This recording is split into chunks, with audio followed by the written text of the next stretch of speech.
No, hold on.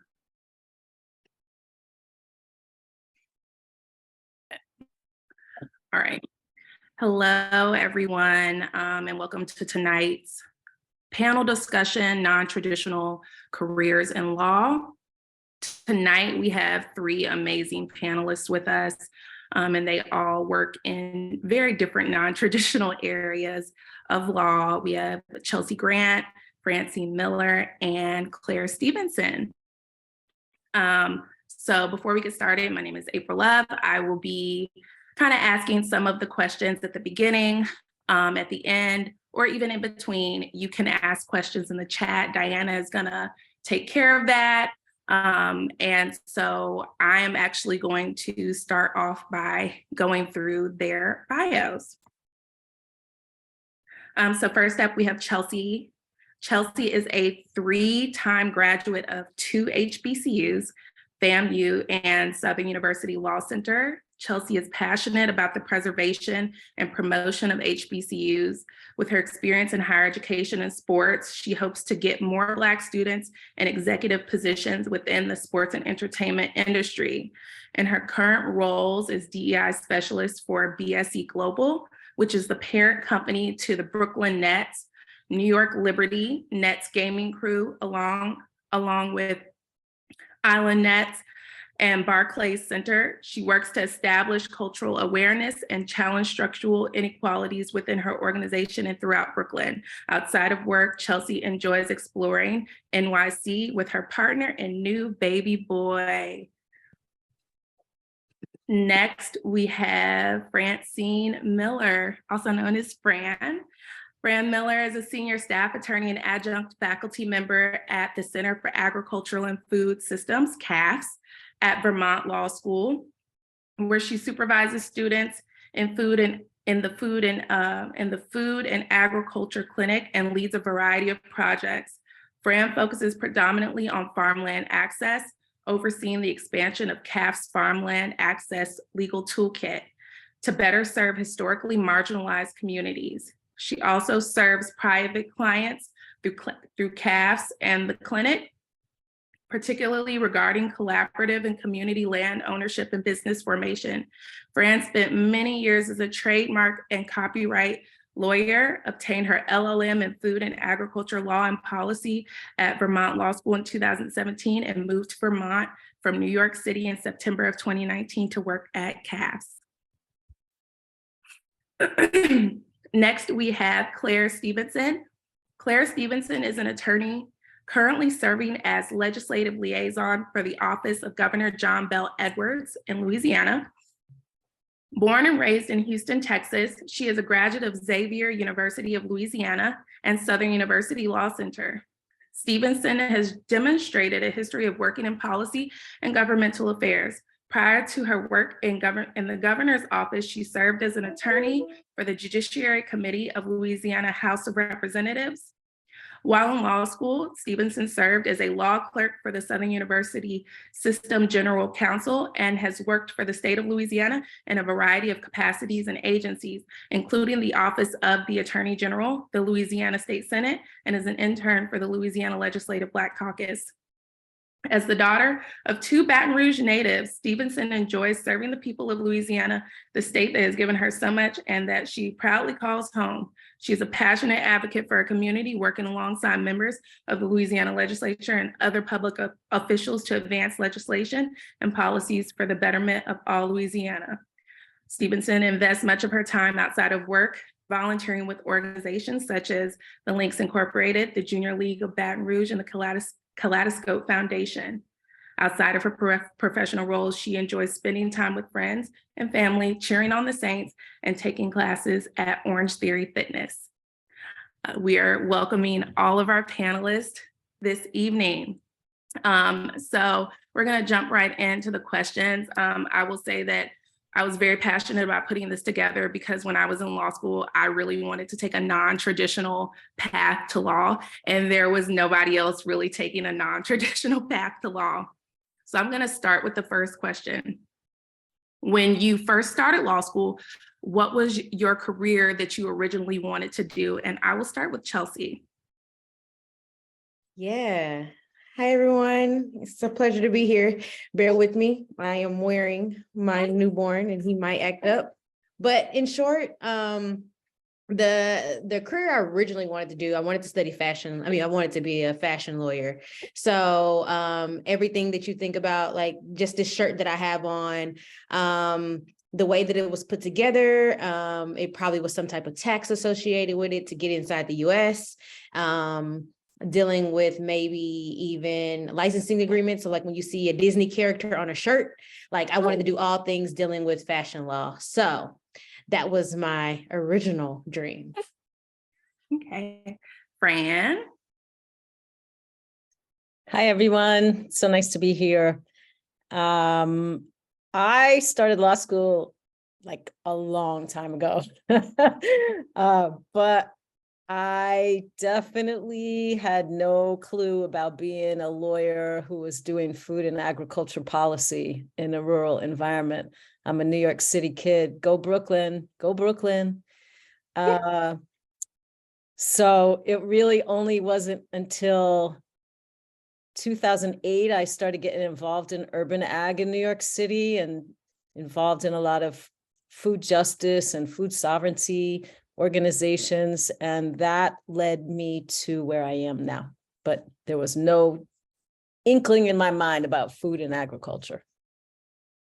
We have actually gone over that story a ton of times about how you ended up there, and I'm still shocked. So Claire, how about you? What did you originally want to do? So very brief background. My undergraduate degree is in biology because I thought I wanted to be a dentist a long time ago. And then when I decided to go to law school, I was like, okay, I don't want to have my biology degree go to waste. So what can I do to like merge the two? And I was introduced to patent law. And so that was a route that I was exploring while in law school. But did some internships. My first internship with the Black Caucus here in the Louisiana legislature was my first, I guess, like policy focused internship, and took that and never looked back. So that's how I'm where I am today. Great. I have a similar story. My first internship was also with the Black Caucus in Louisiana, and that's how I got my start in what I do now. So we will move on to the next question. How would you define a non-traditional legal role? And I ask that question because they do overlap. Like Fran, you are a staff attorney, but you do a lot of non-traditional things as well. And Claire, you're a licensed attorney as well. And you're referred to as such. So I'll start with Claire this time. How would you define a non-traditional legal role? How would I define a non-traditional legal role? Well, I tell people all the time that yes, I'm an attorney, but I don't go to court. Like I don't take cases, I don't litigate. And so that's what I would consider to be a non-traditional legal career. In short, very brief. Anyone else, Fran? Yeah, I think this is kind of a hard question because I don't even know if there is such a thing as like a traditional legal career. I think a lot of lawyers go through a lot of different pathways to get where they are. So, maybe a traditional legal career might be as Claire just said, litigating or doing real estate or, some kind of more traditional topic areas. So maybe non-traditional is a different topic area than is kind of those normal, quote unquote, ways to go. Great. I like that. I like that a lot. Chelsea? Yeah, for me, I actually don't practice law at all. So I review a contract here and there just to make sure that sometimes we're agreeing and we're upholding, some standards that a partner has asked for us as a team. But other than that, I actually don't look at anything legal at all. But that's the privilege of sometimes in the job description, you'll see JD preferred on some things. So they have a JD, but do not look at anything legal at all. And I guess I could also take it a step further, like my legal career. Are we including like our time while we were at school? Because I wasn't a traditional as far as that either. I worked before I actually started law school. So that's another way to kind of look at your legal career. I worked for maybe 3 years before I started law school. And then I started law school after that. And I kind of came with already some type of business acumen. So that's that. Great. I think that those are all really good points. I think that when I look at non-traditional legal career, I too don't really review any type of contracts, and I prefer not to, because when I have to, it's very difficult. But I do come in contact with the law every single day. But it's very difficult to explain to people that I don't practice law, and please don't ask me any legal questions. I'm often with Fran when we go over heirs property, and there's always somebody who comes up to me with an heirs property question, and I don't have an answer for them. I'm like, please go to Fran. That was just a question that I had on my mind. So question 3, and some of you already touched on it, was how were you introduced to your current role, and how did you end up in a more non-traditional legal space? And this time I will start with Chelsea because I heard baby Grant making some noise. Yes, he's going to make the noise. So I actually was, I did this fellowship that was for HBCU students. And then my current boss sat on a panel for us. And he is actually a former attorney turned agent and is now chief diversity, equity, and inclusion officer. So he actually spoke to us, and I was just like, wow, you resonate with me because I need out of the legal world for just a moment. I need a break. And I just really needed a break from the law. So I messaged him like on the Zoom call, and he was just like, oh, I'll set up time to talk to you. And then from there, he was like, I actually have an internship position that's going to open up. And this is COVID, so it could have been virtual. And I applied, but I didn't get it. But I stayed in touch, and I would bother him on LinkedIn and everyone. And then I actually applied again, and he was like, all right, I'm going to give you this job this time, even though you have no background in what we're doing. But because I believe you have the requisite like mind to learn, I was like, he's like, I'm going to give you a chance, but you got to move to New York. I was still in school. So I had to get cleared from the school to move to New York and take the rest of my classes virtual. But that's kind of how I ended up in the space. I was very persistent, and a guy took a chance on me. That's great. That's great. Fran, you kind of talked about how you ended up in your current space, but I want you to kind of go into a little bit more detail. Yeah.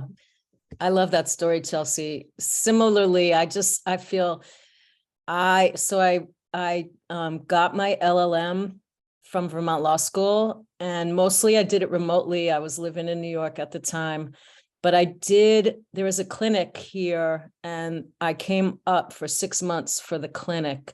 And really, I did it purposefully to meet people here and network and get to know folks here. And ultimately, that was a really good thing to do because life changed. I was trying to figure out what to do. And I had come up and visited my current boss. And she said, why don't you move up here? There's work.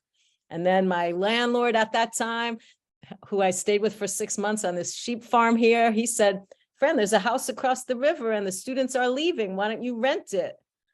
So it really worked out, but I really would stress what Chelsea said, like persistence and networking and meeting people and pursuing it and just being really on it, because you just don't know what kind of opportunity is going to come.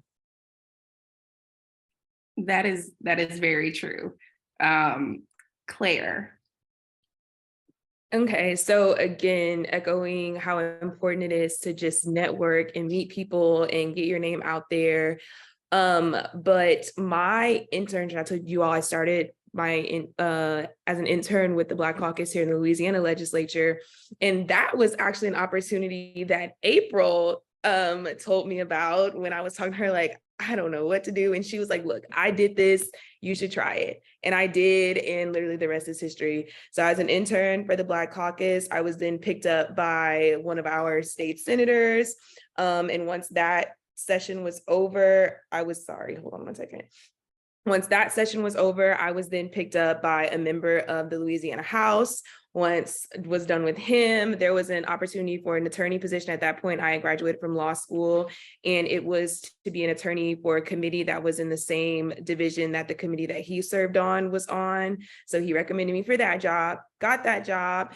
And then after about a little bit over a year, the governor's office called me because, again, somebody mentioned my name when they were looking for somebody. They called me, and that's how I ended up where I am today. Just a consistent pattern of just, knowing people, them mentioning my name, making sure I go the extra mile, do the work, and, you'll speak for yourself. Your name will hold a lot of weight if that's, you kind of follow that pattern. So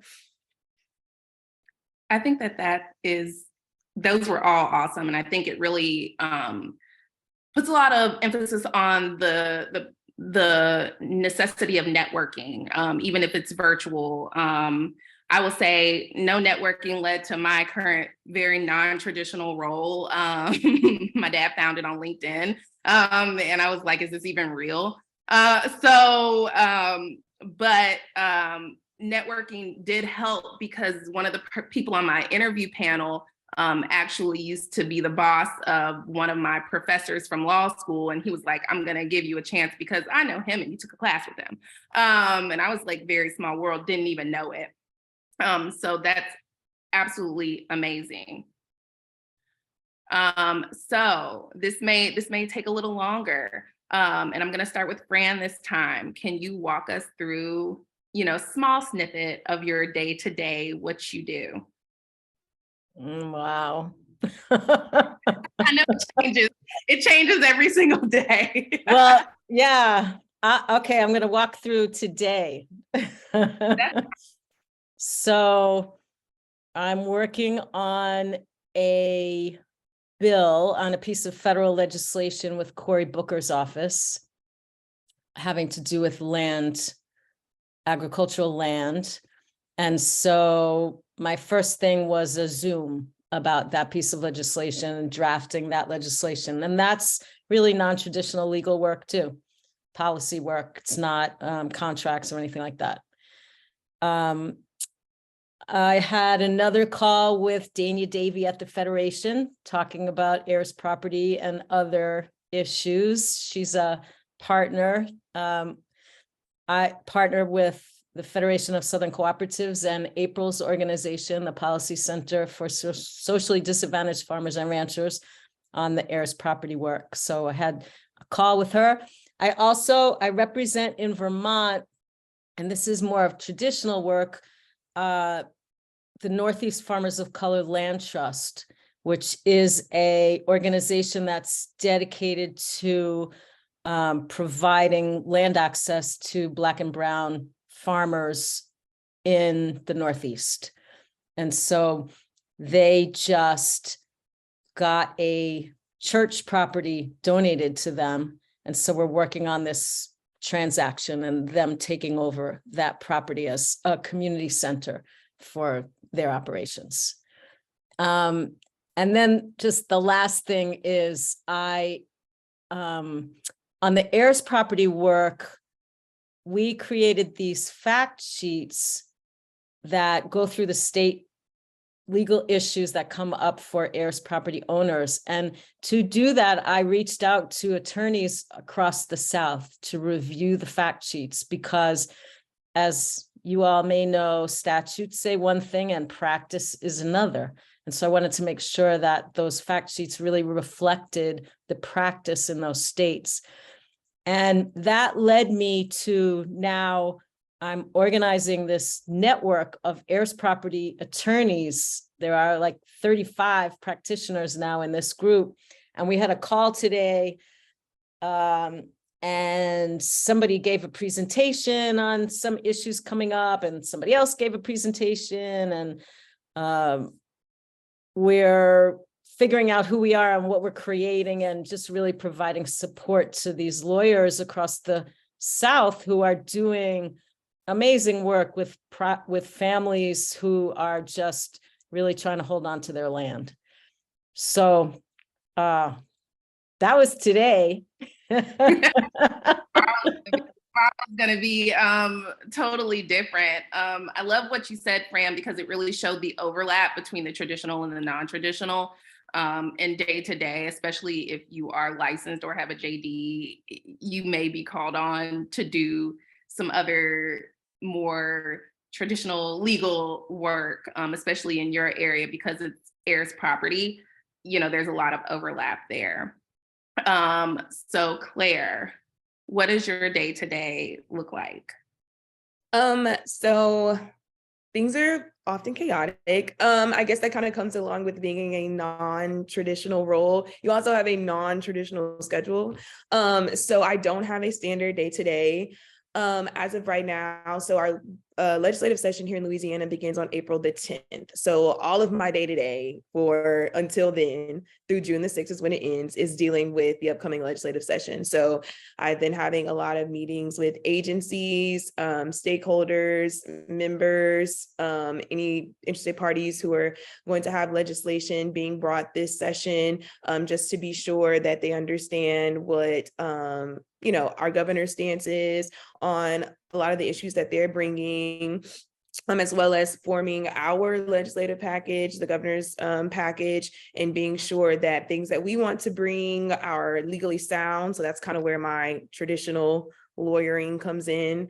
And that's really what my days have been looking like as of lately. My role consists of being a legislative liaison for the governor. So the members of the House and the Senate, they come to me. I'm kind of the middleman between them and the governor. So anything that they could possibly think that they need from the governor comes through me. So you can only imagine what type of stuff that I get on a day-to-day, but it definitely keeps it interesting. There's never a dull moment. I'm never bored. So yeah, that's what my day in life looks like. That does sound very chaotic. And as someone who has gone through about 3 legislative sessions in Louisiana, I know that it's going to get even more chaotic for you. So I wish you the best of luck. Chelsea, are you able to jump in and answer this question? Yeah, he's quiet right now. So of course I work in the sports world, so we're very laid back. So I'll put on my sweats, I'll run to the office. We wear sweats to work. I'll grab a snack because we have unlimited. I'll probably play a game in the game room just to relax and meet some of my coworkers in the morning. Because our job is very cross-departmental, and in my role itself as a DEI specialist, I kind of act as a consultant for all departments. So HR will come to us if they have a new hiring slate and they're trying to diversify. Partnerships will come to us and make sure that they're actually a good partner for us and where we believe in the community base. The community will come to us and ask us, hey, can we work with this organization? So that's just kind of what I do. I act as a consultant. So majority of my day is heavy meetings and telling someone what they should and shouldn't be doing that is appropriate, or just being culturally sensitive and inclusive. And then sometimes I'll have the opportunity to, I kind of have 4 functions, but the funnest one that you probably want to hear about as a student is when I get to like put on a production for a game. So we had our Noche Latina game in October, and I had the opportunity to run it from top to bottom. I got to book the halftime performer. So I had to review his contract, pay him a lot of money. We also had like some mariachi band around the concourse. We had food tasting for the fans. And we also had a very dope merch collab. So I got to make sure that the artist for that the contract was signed, and that the actual print of the shirt was correct and on brand guidelines as far as the MBA. So that's some legal work in there. And then I will head to the arena. So I have a full day from 9 to 5, and then we'll all head to the arena. And then when I get to the arena, I make sure that the arena looks like what I want it to look like. And all the marquees, it says Noche Latina, and the music is what I want it to be. And then we'll do like a run through with the DJ of what he should be playing that day. And we'll actually do a run through of like the halftime performers and also the timeouts. And then we'll get a full run of show. And it has like time slots down to the very second, because it also includes commercial breaks. And you have to make sure that everybody is where they're supposed to be, because while people just see the TV and they're like, oh, this is just a game and I'm there, but they fail to realize like it's actual production that you actually have to like follow or you'll get fined.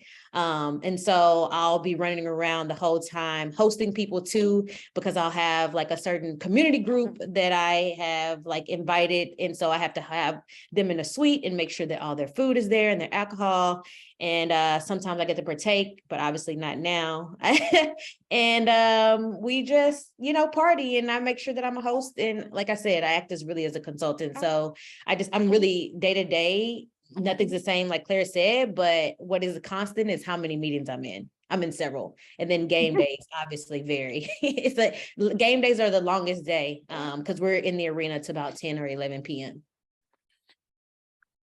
So what you're saying, I feel like I need to send my resume over, because that sounds like it's a fun job. I will not lie, it's a fun job. Definitely, it's worth it. And I can take a little bit of busy for a little bit of fun myself. Very good. That was great. And I think that even if you are in a traditional role or a non-traditional role, I think that it's clear that there are going to be surprises every single day when you are working. But I think that a lot of times, and then when I kind of compare to my friends who are in those more like they litigate or they're contract attorneys or real estate attorneys, their day to day is they know what's coming every day. There may be a fire to put out, but they know what's coming. I know for me, like I might get a call from Fran, and now here we go. We have to do this and we have to do that. So totally resonate with all of you on that. Different days. Okay, so here's the big question. Can you do your job without a law degree? If so, how does having the law degree help or set you apart from others? I know that I didn't really I discovered in my first year of my job how having the law degree really helped me compared to having another degree. But I will start with Claire this time. Claire, go ahead. Okay. Yes, my job can be done without a law degree. Actually, I'm a part of a team, the governor's legislative affairs team, and I'm actually the only one on my team with a law degree. So that just goes to show it can be done.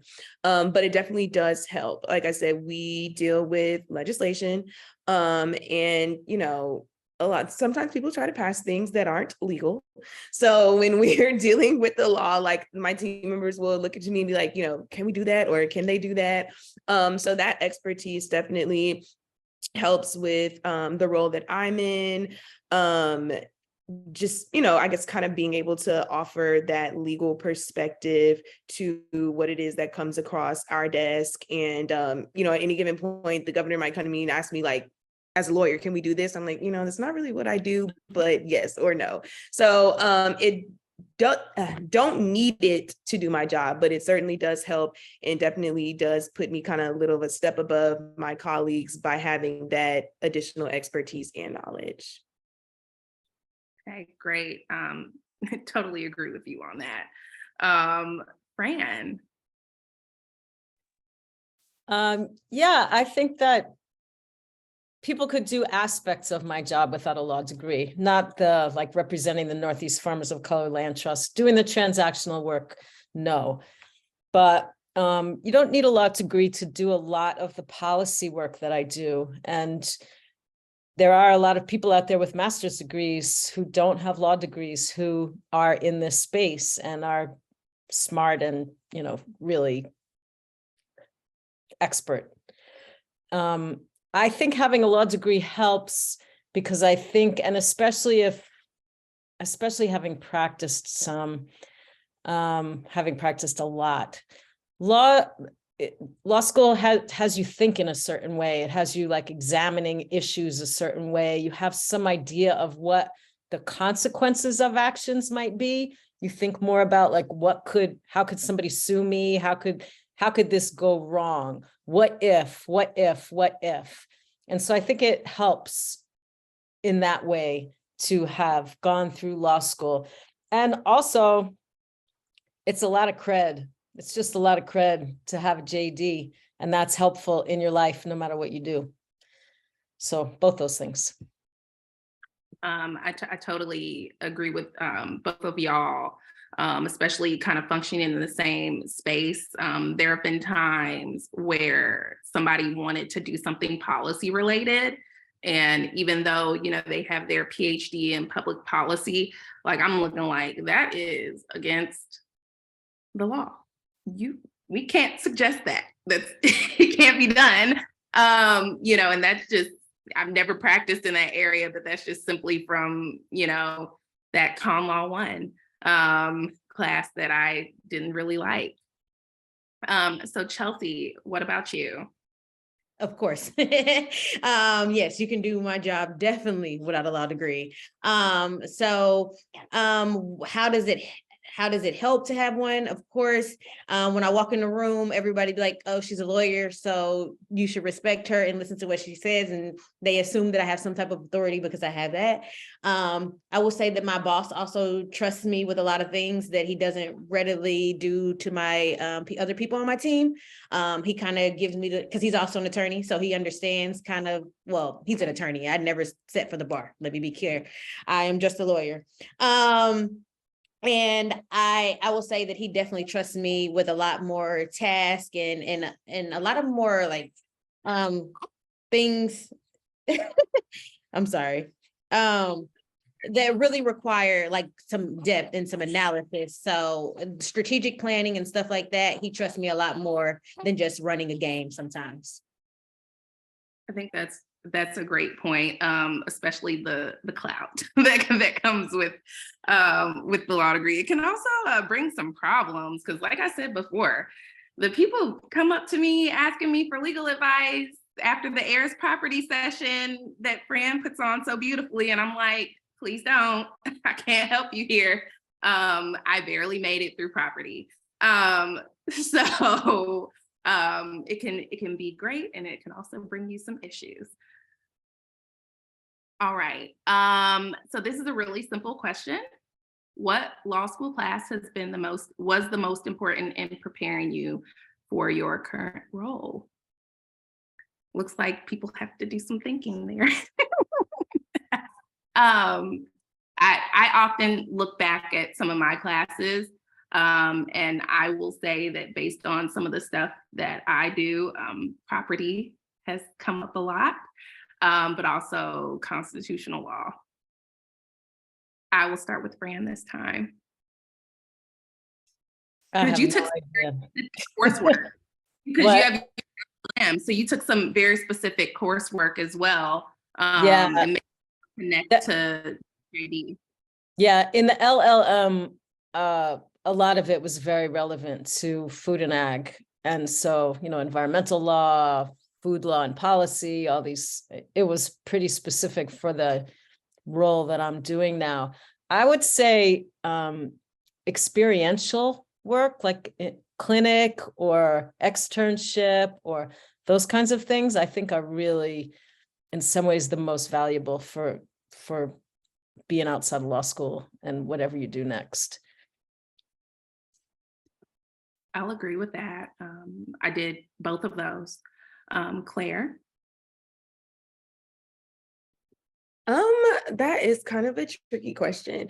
Off the top of my head, of course, like con law, I would say maybe legal writing, help to get your point across as succinct and plain as possible. That's helpful. Also, I took an elective local government law that helped as well. And honestly, like, not to sound cliche and annoying, but like all of them honestly kind of help me in what I do, because like I said, I deal with legislation, and some of everything comes across my desk. So all of that same law that I had to study in law school, I'm helping to write similar laws and do all that type of stuff. So all of it was pretty useful. Go to law school, guys, it works, even the non-traditional roles. So yeah. Chelsea, is there anything that may have helped you in the space of DEI? So right off the bat, so I'm gonna take this question a little different, because right off the back, like, I wouldn't say none of them, like specifically subject matter wise, but I had like more so a professor who pushed me to think and outside of the box, which really plays a lot into my role as a consultant, because I have to question how people are thinking about things every day, and I have to push the status quo and tell them about the gray. So I had a professor when I visited Fordham for a fashion law period. It was an international trade class. And he really just poured into me and really taught me how to think. And one thing he said to me that always stuck to me was like, with law, you can be a Picasso. So he was like, it doesn't have to be one way. And so when you think about getting this piece of shirt into the United States for the lowest rate, be as creative as you can to just get it here. And so I kind of take that into every part of my career now. It's just like, be as creative as I can to make sure that I'm still reaching our company's bottom line, but also being very inclusive and equitable. I really like that you said that. When I said con law, I think that I work with racial equity as well. So obviously, constitutional law can be relevant. But also the professor that I took for that class, she always had us thinking, okay, like it was hard work, but it was good hard work. And I know that kind of contributed to the way that I think about, so how can we get people involved in this? How can we make sure people understand this very difficult piece of legislation? How can we get it out there? What mediums are we using to do it? And that type of stuff, because of the way that she kind of put things together. And also, she was very specific about the connection between legislation and public policy and like litigation and legal, and how they can't work apart, they have to work together. And so I kind of keep that same thought process in my brain, being able to do both. So yeah, I like that, Casso. All right, so do you think there's any difference between, hold on, I can't see it. I can't see the full question. Do you think there's any difference between, I'll pull this up. I apologize. My mouse stopped working, and so I cannot see the full question because of We can read it to you, April. That would be great, but I've already got it pulled up. So Okay. So I'm just gonna roll with it. And it would happen on what I assume is, okay. So do you think there's any difference between how you get a job in your area of work versus traditional legal roles? And I think when I put this question together, I put it together because traditionally you go through OCI when you're in law school. But when you're trying to get jobs like what you all have, it may be a bit of a different process. It might be the same. You might go through OCI. So I would love it if you would all kind of touch on that. And I'm going to start with Fran this time.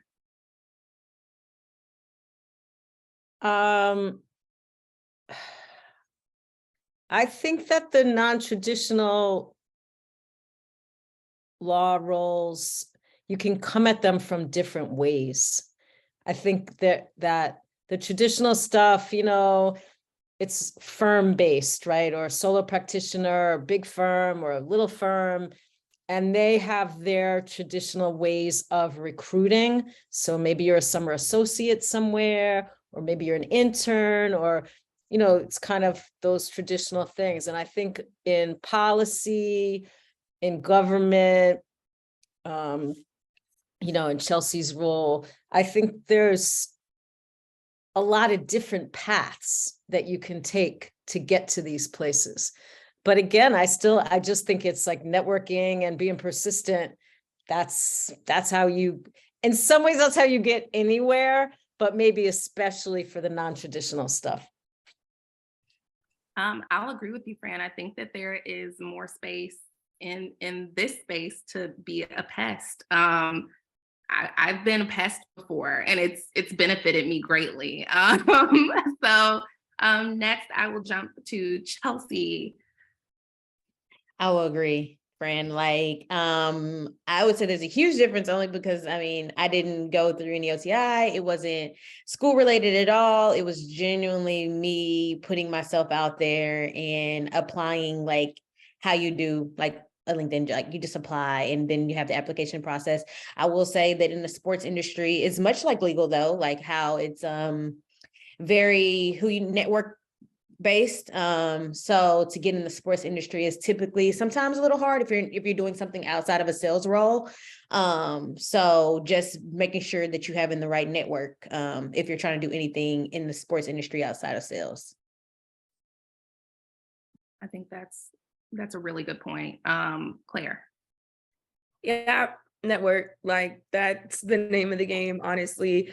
From my perspective, I never pursued the traditional legal route necessarily. So I can't really compare it to that much. I only know what I've heard.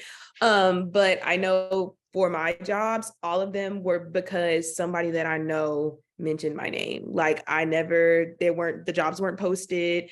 It was never a situation like that. Of course, I did kind of have interviews, I guess, going to talk to the people who were looking for an employee. And I guess that was kind of an informal interview, but I would have never gotten any of the positions that I have now if it wasn't for people telling me about them, and then also telling those who were looking for someone to fill the role about me.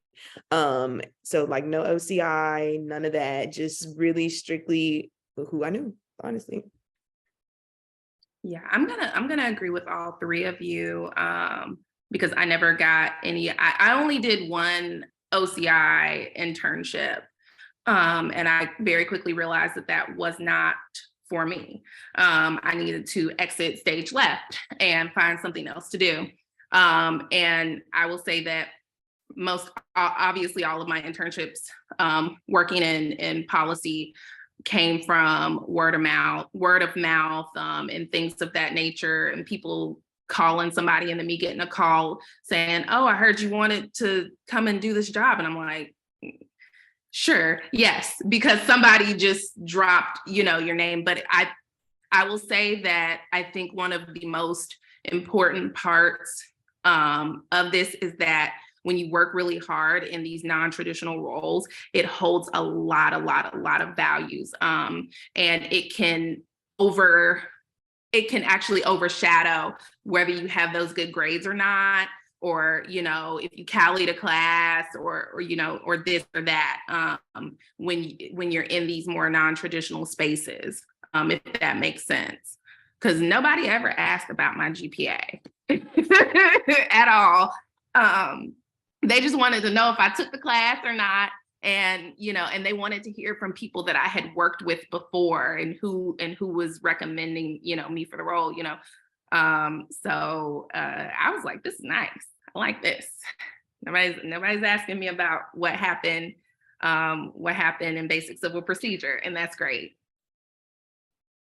Okay, so this is actually our last question. And do you have any tips for students if they decide that they want to pursue non-traditional internships or non-traditional career paths later on, like interview tips, because it may differ from, when they're interviewing for these traditional legal roles, or is it the same? And I think I'll start with Fran this time because Fran, you've been on both sides. Yeah, I was just thinking that actually Vermont CAFS, the Center for Agriculture and Food Systems, we have a summer intern program that's all remote, so people don't have to come to Vermont. This summer, we've just finished making offers and it's all filled up. But if there are students here who might be looking for something for next summer, April, you can give, feel free to give out my contact information. I'm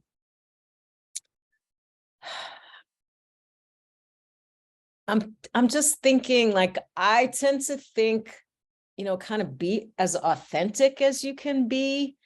I think that as a person who's interviewing, you want to have like a conversation with the person who you're interviewing. It's not so much like you have their transcript, you have their experience.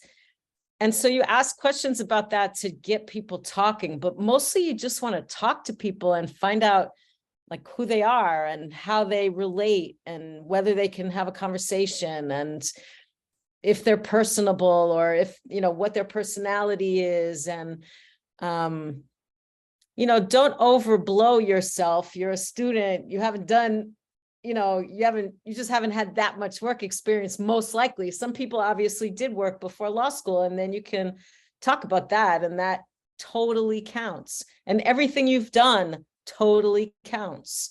So, I just think really be creative about what you've done in your life that you can talk about. It doesn't necessarily have to be work that's paid for. It could be volunteer. It could be you helped raise your sister. It could be all kinds of things like that. So that's my advice. I totally agree with you on that, Fran, because again, unlike some of my OCI interviews, nobody was checking for that GPA to push me over, and I've known people who have done really good in classes, but they don't interview, they're not authentic in the interviews, and like the people do so many interviews, they know. So that was a really good point, Chelsea. Yeah, a few things. So, and a lot of this is going to just expound upon what Fran was saying. I would say figuring out how to tell your story, like your resume, and get creative with it, like she said, but figuring out where the parallels are in some classes, like if you did contracts, sell the story about what you learned from contracts and how it could play well with your role now. Because I know in DEI, like I said, sometimes I'll look at a contract, just figuring out how to tell your story there. Like just your resume, even if it's not class related, even past jobs, like you said, babysitting. I would say really invest in yourself.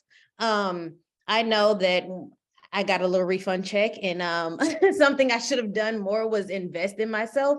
Whether that was like take some extra classes, like, or some certifications, like, you can do the IBM skills camp and stuff like that. I know something that really helped me, that one of my fellowships gave me, was the Gallup Strengths assessment.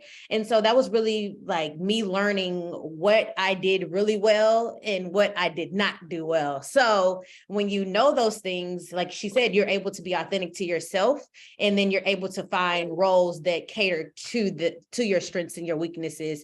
And if you want one that plays more to your weakness, at least you know what you need to work on. And you're able to look at the job description and see if you really align with it. Because these non-traditional or outside the legal world roles are like really specific to your strengths and your weaknesses. So really knowing yourself, knowing your strengths and your weaknesses. And then, like Fran was saying, like during the interview, have a conversation, make sure that you're interviewing the employer. I know that my job is romanticized because it's in the sports world. It looks cool, right? But at the end of the day, there are some organizations that do not fit to you, who you are. And so you need to make sure that you are asking those questions like, what is your 5-year goal? Where do you stand? And if you're really passionate about Indigenous people, you need to ask them, what are you doing to preserve get down in the weeds. And it's okay, because that also shows that you have done your homework and you're really interested. And that's also something that you could bring to the table, because that's somewhere they lack. So making sure that you're interviewing the employer and you've done your research. So those are my top things. That was really good, Chelsea. When I interviewed for my current role, they wanted to hear about how I could connect the classes I had taken in law school to the role that I was interviewing for, and it was classes that I hadn't even thought about. Glad I took them, but like Mr. Lloyd asked me about had I taken administrative law and like what did we do during the class, and like luckily I had taken that class as an elective. But and he was like, well, if you haven't taken that, if you're taking something similar, I want to hear about how it could work with this. So definitely knowing about the classes you took. And just real quick, like maybe not taking like the easiest professor in some of those areas, because if you take an easier professor, you may not be able to know how to articulate that class to the interviewer and make that connection, even though it's a class that could easily be connected like contracts. Claire. So again, echoing everything that both Fran and Chelsea said, really particularly, I know for my role, it's important to like hone in on your interpersonal skills. Also just like be more than your grades, be more than your grades. Like it kind of speaks for itself, honestly. Don't be one dimensional, like be more than your resume and what's on that paper. Like when you go into the interview, they've already read your resume. They know what's on there. Show them and tell them something that's not on that paper. In my job, relationships really matter. Like that's kind of the foundation for getting anything done. So like I said, those just relationship skills, and just like Chelsea said, know who you are, but know the role as well. When you go into an interview, like you interview them as well, so that you can even know if this is the right match for you, if you can really thrive in this role and meet the expectations of the role. If they match up with your strengths as a person. But yeah, that's really kind of it. Just be a person, be yourself, and the right job, the right role will be for you. So I love that. So that was my last question. I'm actually gonna open it up for a minute to see if we have any questions from the fellows who are on the call. And I know that Diana was gonna monitor the chat because I cannot access the chat at this moment because my cursor is not working. So did we have any questions in the chat? We haven't gotten any questions yet, but any students, feel free to turn on camera or ask a question in the chat box. I just wanted to thank each of the presenters. This is the kind of stuff that I wish that I had in law school, having taken the sort of more easy traditional path. It was so lovely to hear about each of your career paths and how you got there. I'll agree with that. I won't say it was tough because my law school was kind of beginning that path of trying to carve out like a more non-traditional space, but it was really only focused on like legislative affairs a little bit. Like they had the Texas legislative program, and then they had the Louisiana Legislative Black Caucus program that Claire and I both did. But I want to say Chelsea came in swinging. She created the fashion. She was one of the people who was on board starting the fashion law club at our law school, which then introduced a whole bunch of people to these different areas of law. So it is my hope that this is helpful in people determining whether they want to go to a big law firm or go to the prosecutor's office or the public defender's office or to a nonprofit to be a staff attorney, but also giving people the knowledge that there are other roles out there that their legal skills can be applicable to. April, one thing I would add, just as one of the older folk here, is that you just don't know where each opportunity is going to take you. And don't be afraid of making a decision. Just go somewhere and you can go from there. And you just never know where things are going to take you and where life is going to take you. babies could take you, husbands could take you, wives could take you, you know, you just don't know. And so just keep moving, keep it moving and keep growing. And that's like the most important thing, really. I agree with you, Fran. When I applied for my job at the Policy Center, they were listing all of, you got to know about agriculture and this and that and this and that. The only thing I know about is a horse and a chicken. And